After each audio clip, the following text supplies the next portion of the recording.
McKenzie Funk, Windfall, the booming business of global warming.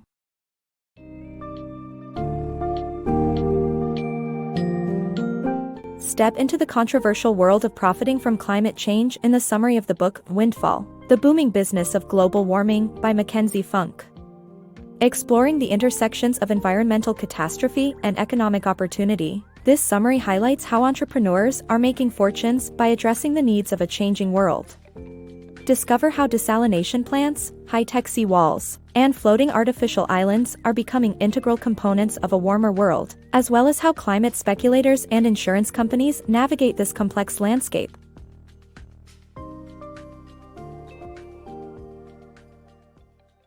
Climate change, a business opportunity or a human rights issue? Greenhouse gas emissions are causing a dangerous rise in global temperatures that could bring catastrophic events such as ice-free Arctic summers, dust bowls, and disappearing island nations. To prevent such a future, humanity should significantly reduce its carbon dioxide emissions.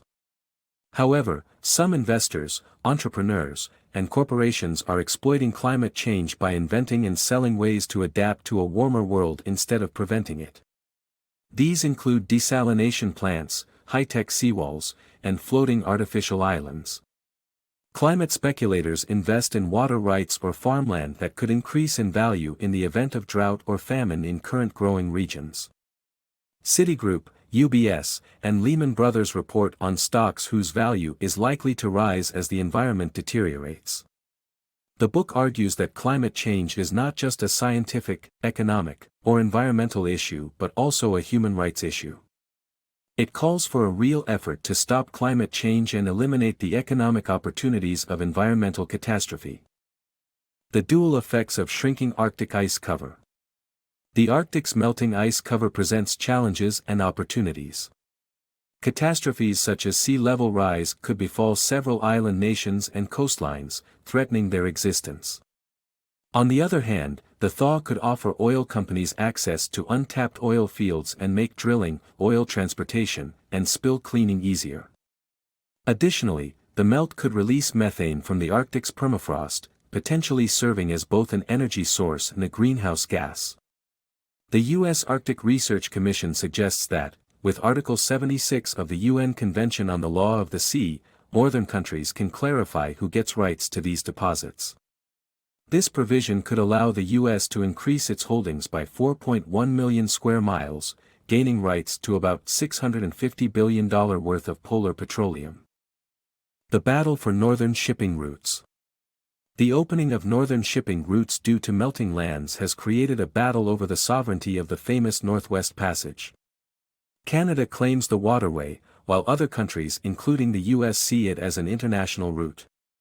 In 2007, the passage was free of ice for the first time in history, creating new opportunities for cargo and oil ships from every nation. Greenland's plan for independence. Greenland, a former Danish colony, intends to fund its independence by capitalizing on the effects of global warming. As the ice melts, deposits of gold, diamonds, zinc, and other minerals, as well as significant oil reserves, are exposed. The warmer waters also attract fish, increasing Greenland's potential fishing stocks. Furthermore, they're planning to export water from melting glaciers to generate revenue. The exploitation of these resources could fund Greenland's path towards independence. IDE's mission to combat climate change through desalination. Israel Desalination Enterprises, IDE, is combating climate change by providing fresh water to drought-stricken areas. IDE's plant in Ashkelon processes 86 million gallons of water daily, meeting almost 6% of Israel's water demand. IDE has built hundreds of desalination plants worldwide. However, building these plants comes with its challenges as they require a considerable amount of power, which can further worsen drought and global warming if the power plants use coal for fuel. Despite this, IDE continues to thrive by helping people adapt to climate change. The impact of IDE on climate change mitigation. IDE's innovative technology helps countries in the north combat the effects of warming. Glaciers in Austria are receding twice as fast as in 2004, and the Alps have lost 50% of their ice since the early 20th century. Ski resorts are turning to IDE's all-weather snowmaker, a $2 million machine that creates 35,000 cubic feet of snow daily, regardless of the temperature outside. Private firefighters for hire. California-based firefighting companies are now providing for-profit firefighting services to insurers like AIG, Farmers Insurance, and Chubb. With climate change causing drier conditions, private companies have started using chemicals to battle wildfires and protect policyholders' homes in areas where droughts are prevalent. Firebreak Spray Systems, for instance, serves nearly 200 zip codes and has expanded its services in California, as well as in Colorado resort communities like Aspen and Vail.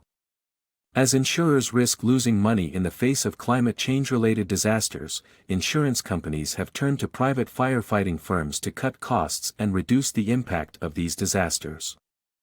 Investing in water and farmland. With water becoming a scarce commodity, hedge funds focusing on water-related industries are on the rise. Summit Global Management launched its first water hedge fund in 1999. Their Summit Water Development Group began buying water rights directly, particularly in Australia and the American West. Economists suggest that water markets are the best way to prevent water wastage as they incentivize the highest value activities.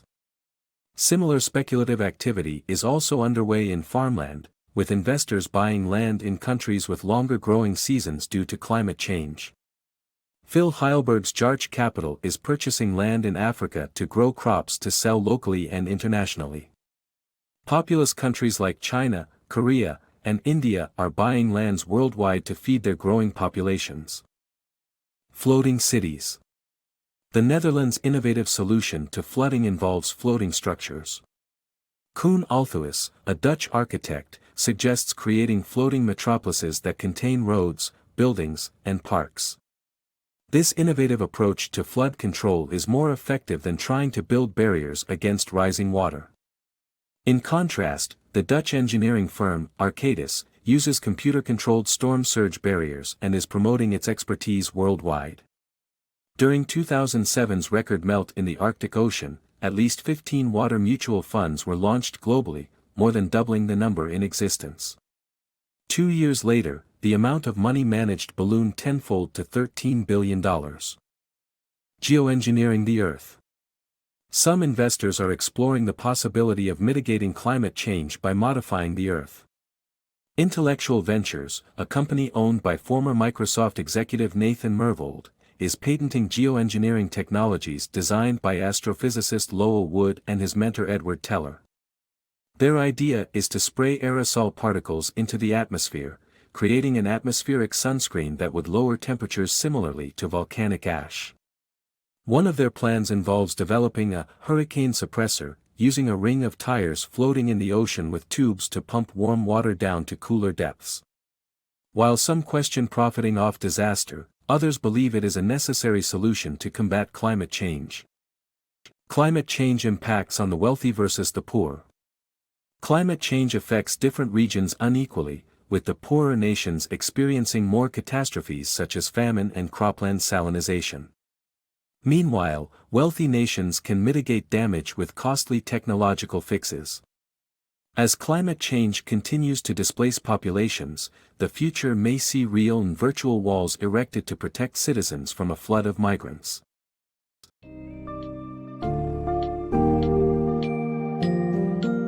As the reality of global warming sinks in, innovators, investors, and companies around the world are finding ways to capitalize on the myriad challenges it presents. From desalination plants to artificial islands, this book's summary has offered a glimpse into an ethically murky world of both opportunity and risk. While wealthy nations may be able to adapt, poorer regions continue to suffer setbacks.